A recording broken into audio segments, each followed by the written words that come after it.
I'm always looking to self-develop. And I think that's the key for everybody out there listening, that, you don't ever get there. Right. All great coaches have great coaches. That's right. And there is no ending point to this. It's a constant evolution. And you said something very important, is that all coaches have coaches. Yes, all coaches have coaches. So even Tony Robbins has a coach. I don't know personally, but I imagine he does. I believe he does. So, it's the only way we grow. Right, and continue to grow. Yeah. So with that being said, growing, what is your ultimate goal for your clients? So we got real specific in the beginning, and then the ultimate goal is really to be living a joyful life. So that house is built, and there's a lot of joy that went into it, right. Or that a lot of joy that is reaped from it. Right. To get there, we had to get real specific and be clear. Right. But really, the end point for all of us is to be in this life and find joy, meaning, and that is really the only reason why we're here. I don't know if your listeners are spiritual people, religious people, but it's all the same. That's right.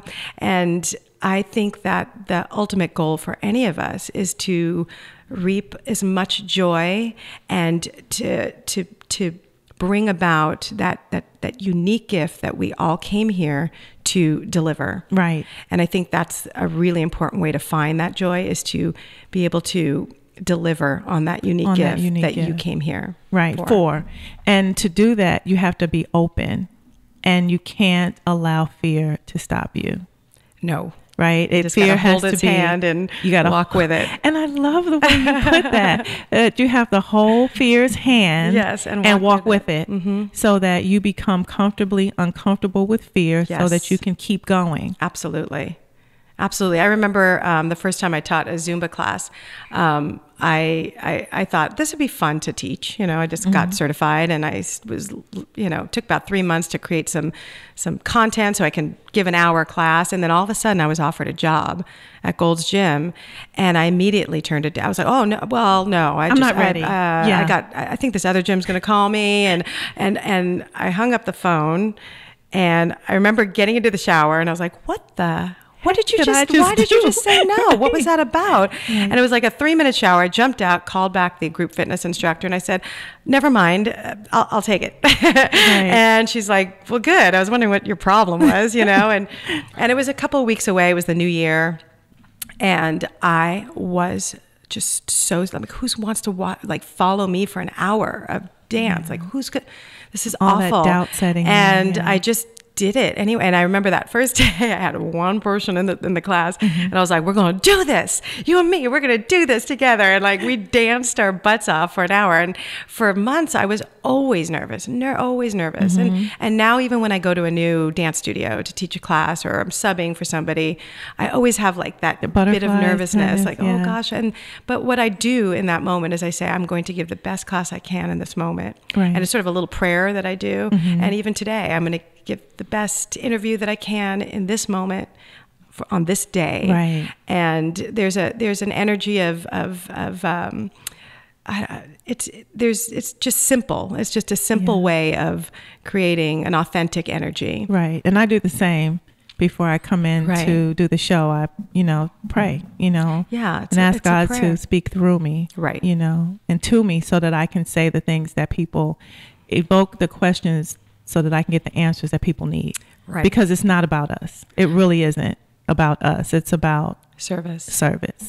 Right. I think we agree about this, Charline. I definitely think so. Found a new soulmate. What? So, when you talk to your clients and they are moving in a direction where you feel like, okay, you are at a place where I need to, talked about this in the beginning, like sometimes we'll have a coach and you've outgrown what that coach has to offer, or not necessarily outgrown them, but you need to move on.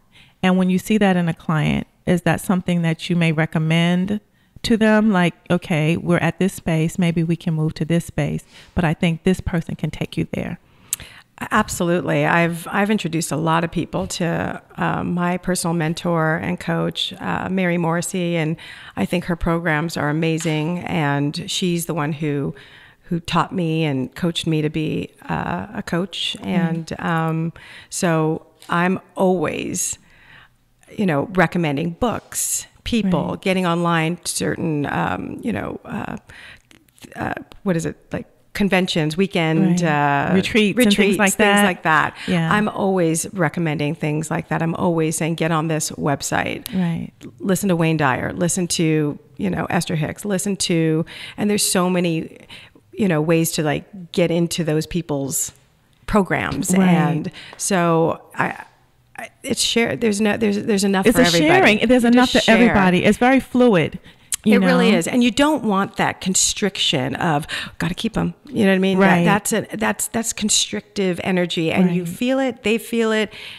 There's enough. There's enough for everyone. And I don't need to keep everybody in my little huddle and, it's the Michelle Akda huddle and we're doing this together and nope, you can't leave. No, it's an open, it's fluid. That's right. And so you never want to feel constriction around money, certainly. Friendships or whatever, but definitely around money, constriction just closes that flow. Right. That and it has to flow. Yeah. Because money's energy too. Right. You gotta let it flow. Say a closed fist never prospers. That's for sure. Closed fist never prospers. Always ends up getting into a fight too, doesn't it? This is true. Just keep those hands open. Oh, I'm really enjoying this, Michelle.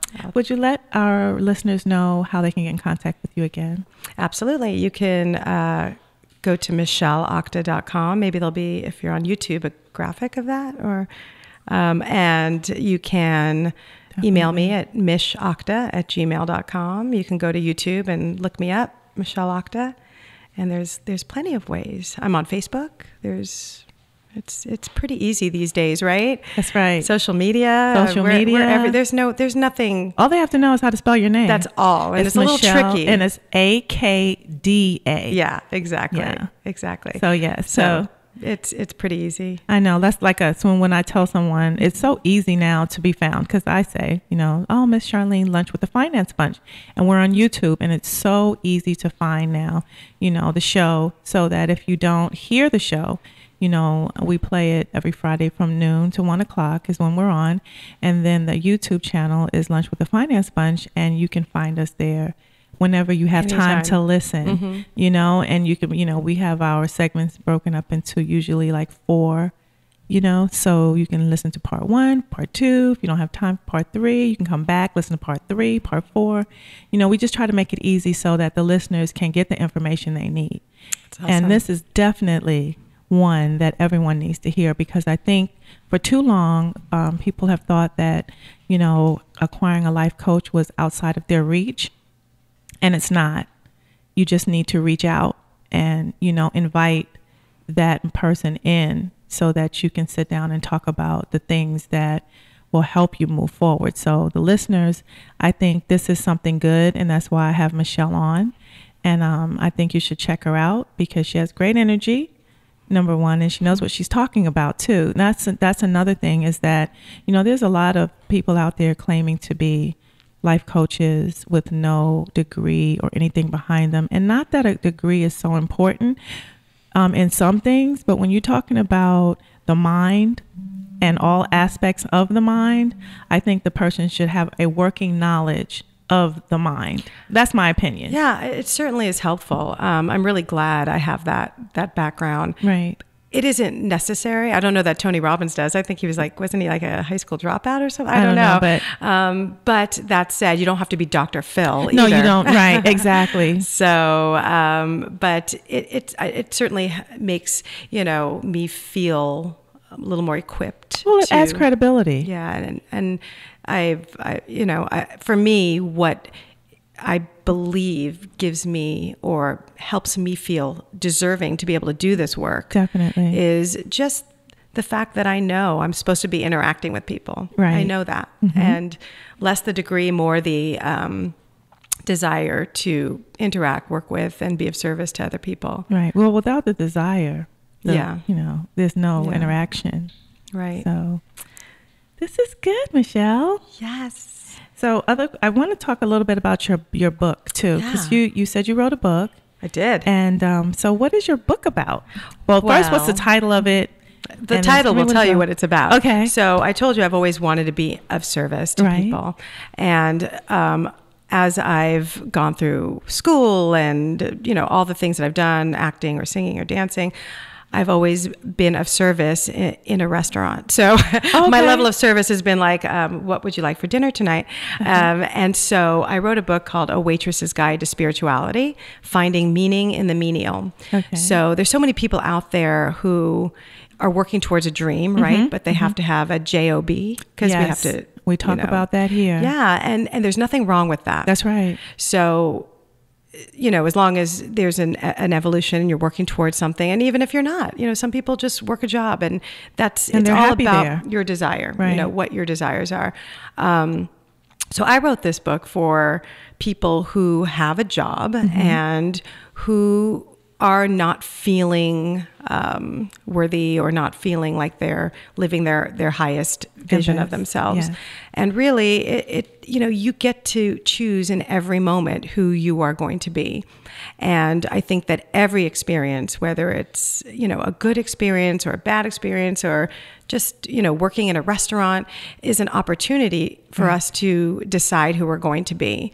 And so I wrote this for people who might be deciding that they're stuck or they're not worthy or they're not, you know, moving molecules and changing the world. You don't have to. Right. You can, but you get to decide to be an up-leveled person at all times. And so over the course of my waiting tables, I've learned a few things, you know, and I've also built my spirituality and went to school, and I've decided to come from and write from this place of manual labor, doing the thing, you know, and talk about how you can be an up-leveled person at every opportunity, even if you're, you know, picking up trash or whatever it is you're doing. That's what that's who this book was written for. Wow. I like that because we talk about this all the time. This is so exciting because you can, you know, I always tell people, don't quit your day job because you have a dream if you need to pay your rent, you know, and so you have to make this careful balance. Sure. You know, and just because you have a dream to be doesn't necessarily mean that the to be is what's going to make you the money. The job might be what's making the money, and the to be might just be what makes you happy and makes others happy, you know, in that. So, you know, to have that balance or to see that you can use this job to get to where you want to be will create a happier person so that they don't feel stuck, right? And then they can keep moving in the direction they want to go in. So I can't wait to read your book. I'm definitely going to get a copy of it. Yeah, this one's for you. Oh, thank you. I brought it for you, actually. I got a gift. Yay, I love gifts. Yay. So it's just a quick read. It's a little guidebook. It tells stories of challenging moments over the years and how I've dealt with them. And it's encouraging. It's easy read, so really fun to read. I like that. And then, so in your book, do you talk about your ability to transition? Because you transitioned, you didn't stick with, you know, where you were, you transitioned. So is it about that more, or is it more about where you are and creating a happy space in where you are and then moving from there? Well, it's a little of both. So I talk about coming from the dream. So when I'm waiting tables, I come from life coach. So I've met a lot of people, transferred a lot of cards. People have, you know, I'm always coaching. Right. I may be doing something in between, like bringing a martini to you. Right. But there's always, I mean, if you're open to it and if you're interested, a lot of people want to know what you're doing. So it's a really great way to share information about yourself. And I can't tell you how many times I have been in a situation where I'm coaching somebody, or, you know, just it's a you know, a 30-second, you know, soundbite that somebody went, gosh, I never thought of that. That's really, I can't tell you how many times people have said to me, are you always this happy? And I always answer it with the very same answer. I say, well, what's my alternative? Right. And so they're like, oh, like this is not brain surgery. You know, this is not like crazy stuff. It's like I have a choice. Like people forget that they have a choice. You give them permission to have a choice. Yeah. So anyway, so what I meant to say was I come from that space at all times. So whether you want to be a singer or a dancer or an actress, you get to come from that place. You get to move through the world being